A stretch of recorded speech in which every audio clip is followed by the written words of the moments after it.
Hello বন্ধুগণ, তোমরা সবাই কেমন আছো? আশা করছি সবাই ভালো আছো, সুস্থ আছো। আমিও ভালো আছি।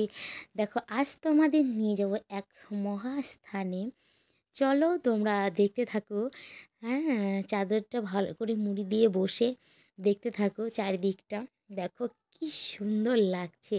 গাছে গাছে সব লাইট আছে, অন্ধকারের মধ্যে উপরে কিছু ঢাকা নেই, গাছে গাছে লাইট আছে, কি ভালো লাগছে দেখতে। দেখো এখানটায় হচ্ছে খিচুড়ি রান্না হচ্ছে এখানটা। আজ হচ্ছে আমাদের এখানে প্রত্যেক বছরই হয় হরিচাঁদ ঠাকুরের এক বিশাল অনুষ্ঠান হয় এখানে, প্রত্যেক বছরই হয়।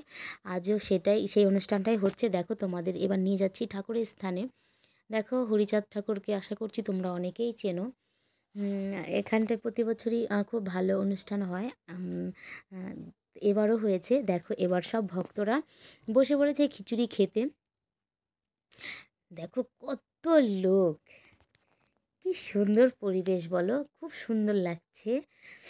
ওই দেখো আমি এখানে দুপুরবেলা থেকেই অনুষ্ঠানটা হচ্ছে। আমি যদিও যাইনি, কাজে গেছিলাম, এর জন্য যাওয়া হয়নি। এখন সন্ধ্যে 7টা বাজে, 7টার বেশিই বাজে। যাই হোক, অনেকক্ষণ থেকে গান বাজনা হচ্ছে, তাই আমি ভাবলাম চলো যাই, আমিও একটু দেখে আসি ওখানটায় কী হচ্ছে। তা এত ভালো লাগলো, তাই আমার মনে হলো যে আমার বন্ধুদের সঙ্গে একটু শেয়ার করি। তাই তোমাদের সকলের সঙ্গে একটু শেয়ার করলাম। কেমন লাগছে একটু কমেন্ট করে জানিও। সবাই ভালো থেকো, টাটা।